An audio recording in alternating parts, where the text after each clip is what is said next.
In Vipassana meditation, I often speak about the inhale as the awareness and the exhale as equanimity. These are the two wings of the bird. If you only have awareness without equanimity, there is strife. If you have equanimity but you're not aware, then there is denial. So we want both. Inhale, exhale.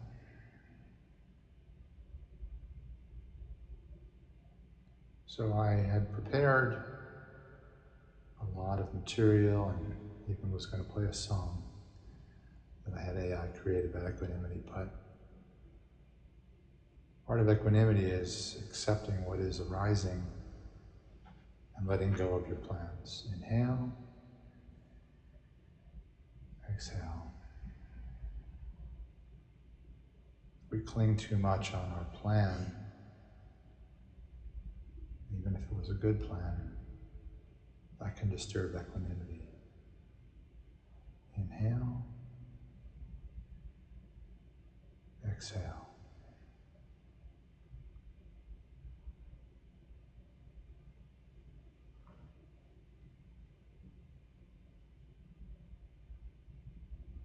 Often we feel that equanimity requires some conditions, and it's in contrast to something else. So in my example, you're inside and it's raining, so you feel equanimity. But can there be equanimity even when you're out in the rain and cold?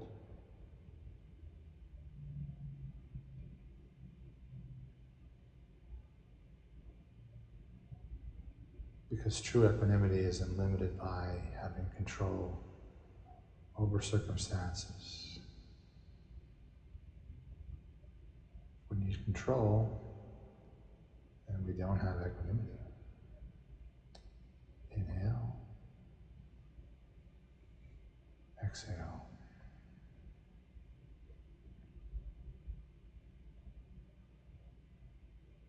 So if your eyes are closed like mine, just picture the configuration of the room as a circle of people. And the person who you imagine is opposite of you,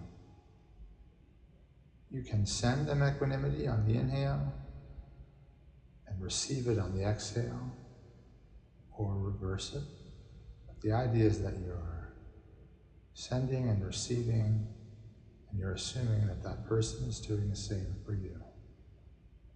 So I'll just call it inhaling to receive, exhaling to send.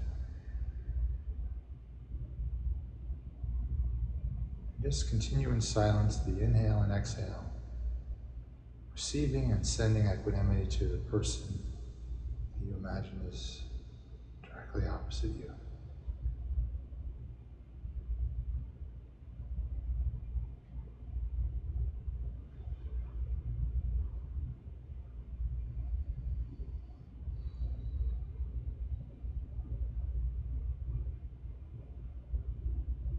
If that's how it comes in, just return to receiving or sending equanimity.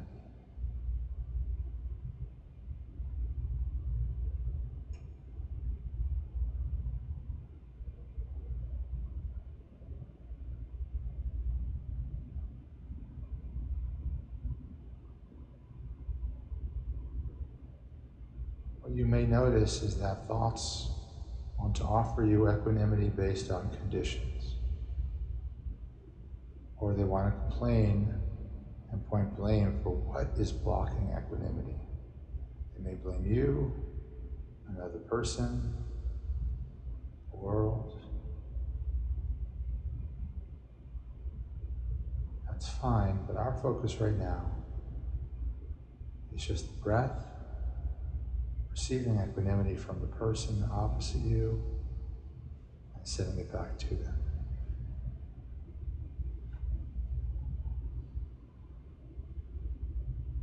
If you feel that there are two people opposite you, that's twice as much. You inhale, receiving from them both. You exhale, sending to them both.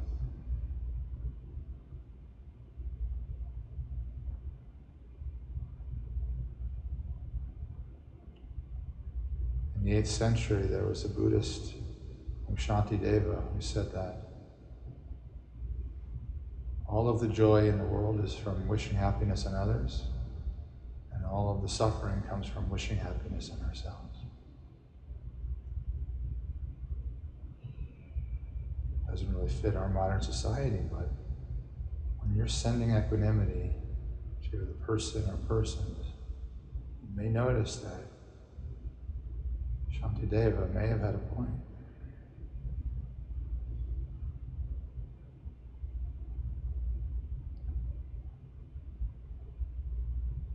Because when you're wishing happiness on others or sending them equanimity, you're not thinking about how to get it for yourself.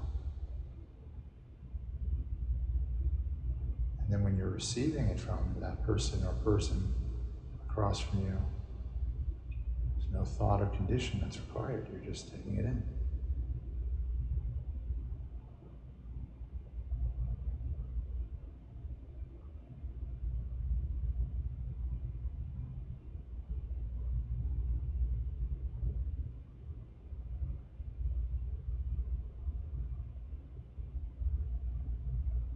What's so nice about this evening is we have a full house, full circle of people.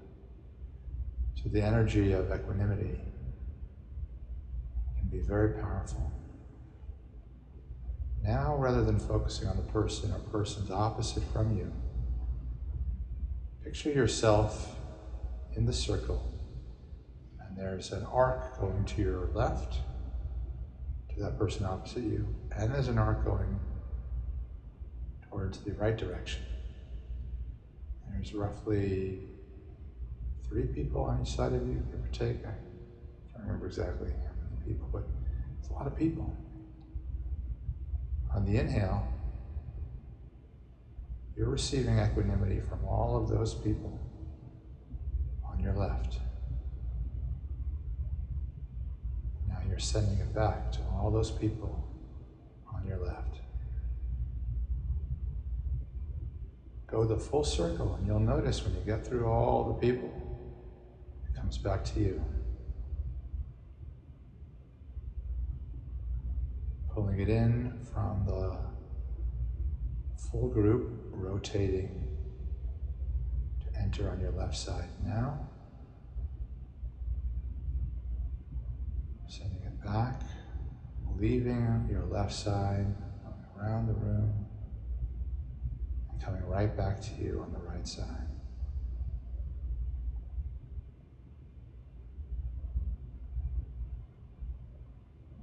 Now 3 breaths to build up your own inner equanimity. Inhale.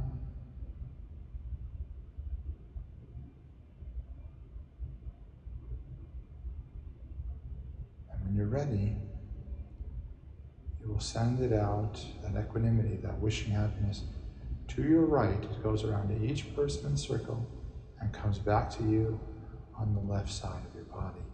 Sending now. And then back, sending out the left side. Coming back to you on your right.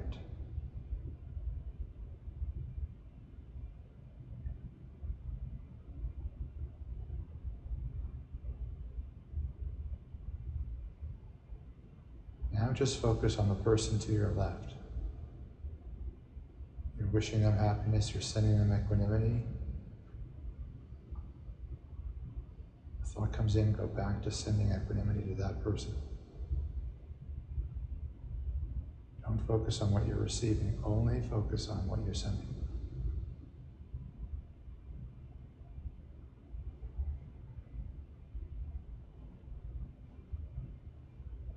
Now allow a little bit of attention on what you're receiving, but you're not holding on to it.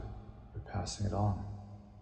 Passing it on. You're taking it in from your right side, maybe storing a little bit in your body, and sending the bulk of it to the left. Inhale, pulling it from the right.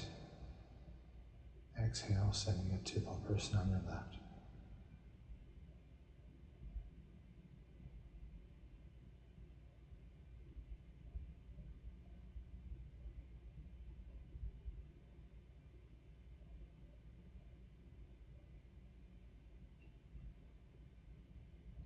If a thought comes that says you want to hold a little more for yourself, that's fine. But the part of you that is making that request, that needs more to be retained, give it your equanimity.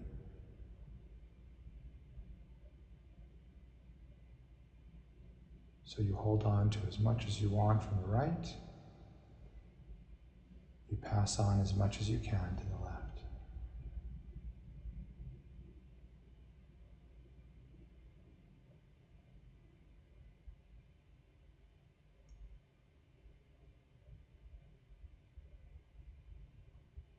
And now we reverse it.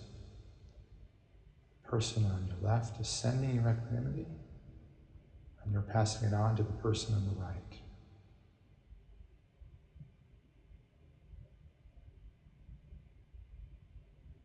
You keep as much of it as you need, you pass on the rest.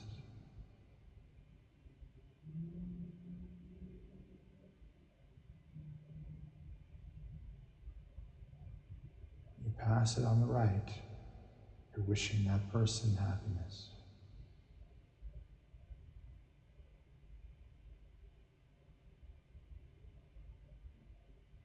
You're wishing them the happiness that comes from peace, not from acquisition, not from avoidance, not from correctly judging or figuring something out.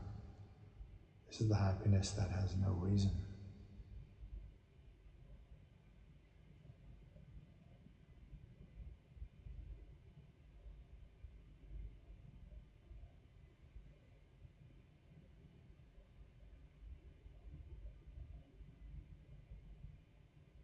You can picture it kind of like a sine wave, coming from the person on the left, going down, up to your head, maybe your third eye, maybe your heart if you like, wherever it lands for you, peaking inside of you and then down and up back to the heart or the third eye or the throat, the crown chakra of the person to your right.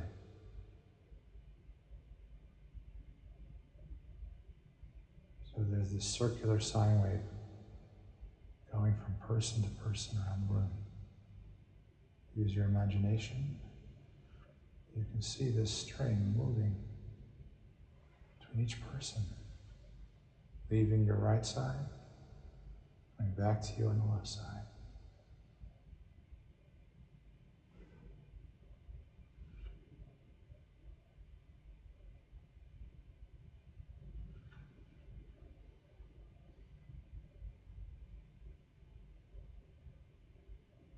And now we can reverse it. So the sine wave leaves your body, wherever you choose, dips, and goes into the person on your left. You're wishing them happiness. You're wishing them equanimity. And you can see this sine wave in your mind moving from each person on the left, circling back to you.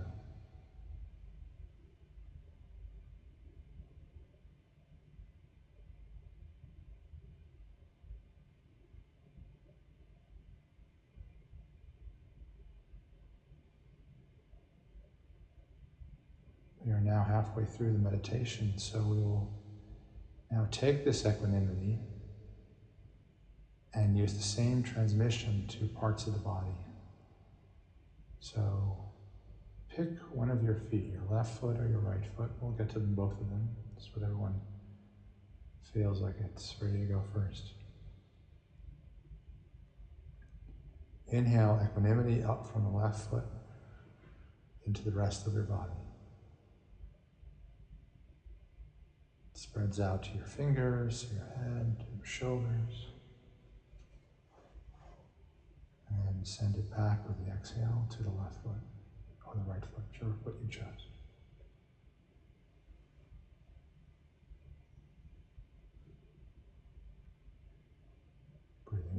that foot, breathing back to that foot.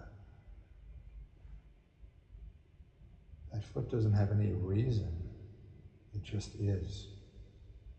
It is having equanimity. And it's receiving equanimity.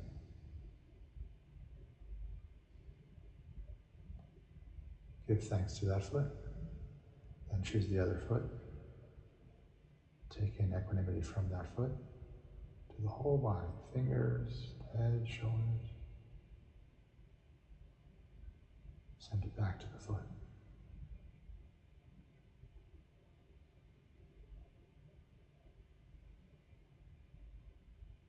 This foot also has no need for reasons, no conditions.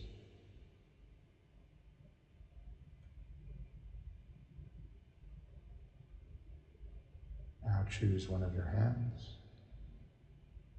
Breathe in equanimity residing in that hand to the whole body. Down to your toes, your head, your shoulders. Breathe in that equanimity and send it back to that hand.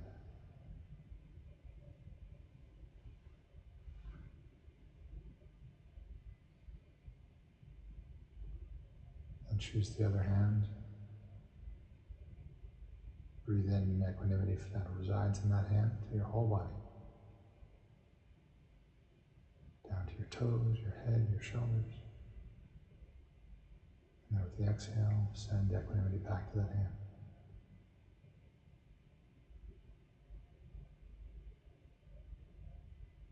Now your feet and your hands are full of equanimity. Inhale the equanimity residing in the hands and feet into the rest of the body.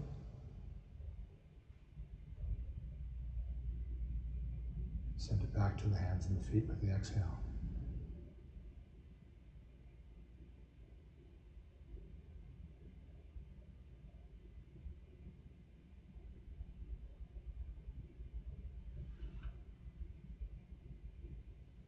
The chair you're in has equanimity.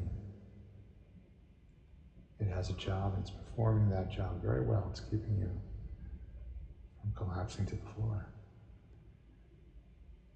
Rarely do we thank chairs for their job. But let's imagine that these chairs have equanimity. They're satisfied with their role. Send the chair some equanimity.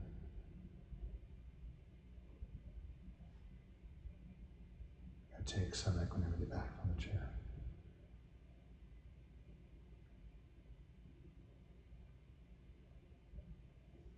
And what you're noticing on a level of imagination or the body is that sending and receiving equanimity to the chair does not impact its ability to perform. It's going to perform whether or not you have an equanimity exchange. Thus, there's no ulterior motive.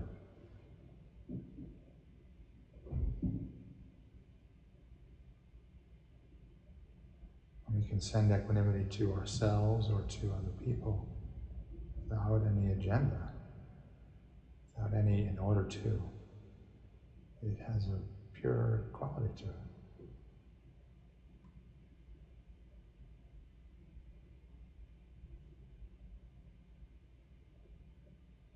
It's not a transaction anymore.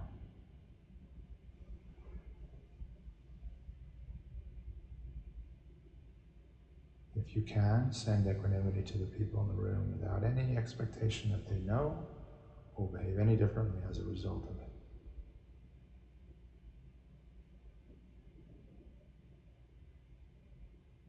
Likewise, receive equanimity from the people in the room and consider that they have no demands, no expectation. They're just sending it to you because it costs them nothing and feels good to do so.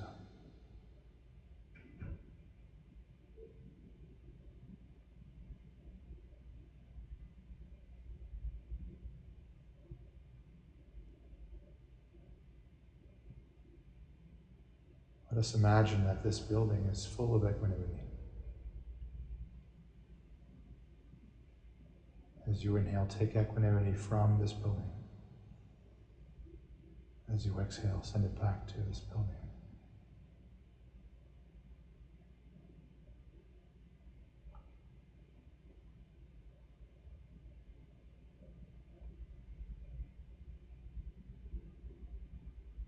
In all these exchanges with the people, parts of the body, with the chair, with the building,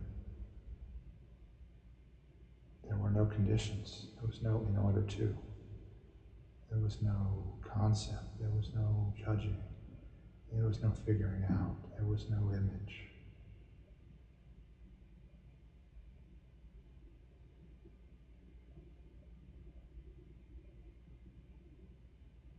So when thoughts arise, when parts of our mind arise, let's say equanimity is tied to a condition, to an event, to an image, to an accomplishment.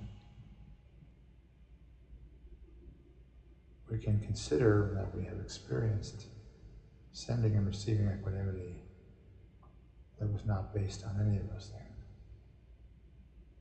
Breathing in, breathing out.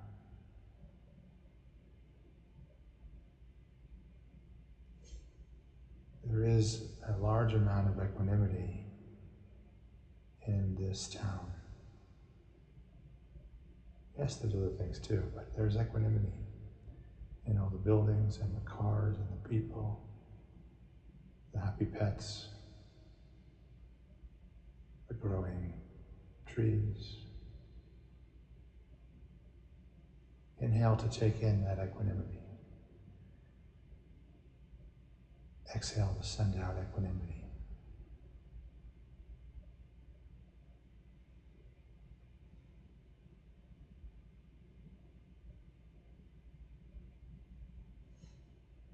In this part of the country, Colorado, neighboring states, there is a large reservoir of equanimity. Yes, there are other things too. Inhale to take in the equanimity of the Colorado and neighboring states into you. Exhale to send it out.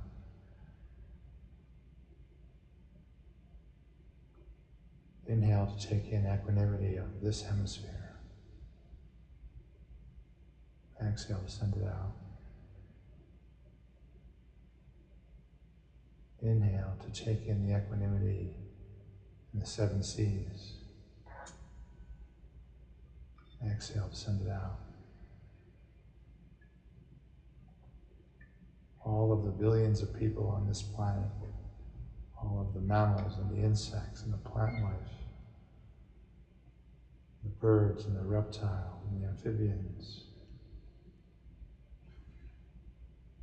Inhale to receive equanimity from these billions of life forms. Exhale to send it out back to them.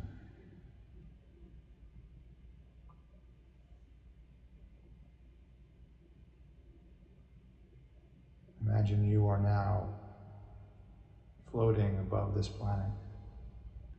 You can see the planet and the moon. Inhale to receive equanimity. Exhale to return equanimity. You're now above the solar system. You see the sun and the planets, the asteroid belt. Take in the equanimity with the inhale. Deeper breath. Exhale, equanimity to the entire solar system. You're now outside the galaxy. So much equanimity. Take in all the equanimity that you can handle from the galaxy. Exhale, equanimity to the galaxy. Our galaxy is just one of so many galaxies. There's more equanimity than we could possibly imagine. Inhale, take in equanimity from as many galaxies as you can imagine. Exhale, sending it back.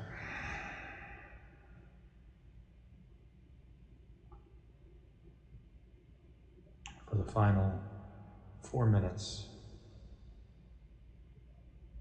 allow equanimity to go and to come. Any thoughts, try to comment, bring you more, hold on to, justify, explain, do anything relating to anything, including equanimity. Go back to the breath. Feel an energy field of equanimity around your body.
The final 90 seconds.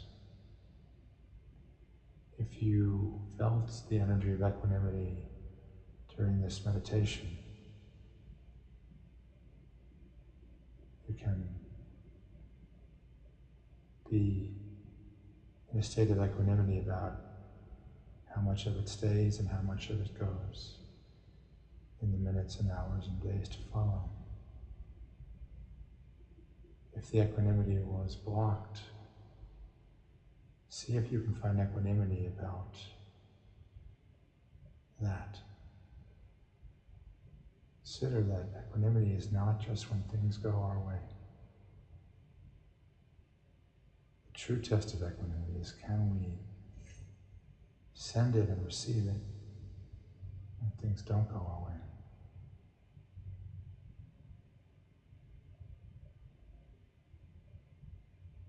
In our final 30 seconds, thank yourself for coming tonight. It's very important to give ourselves time to cultivate equanimity. It's probably so much more important than we realize.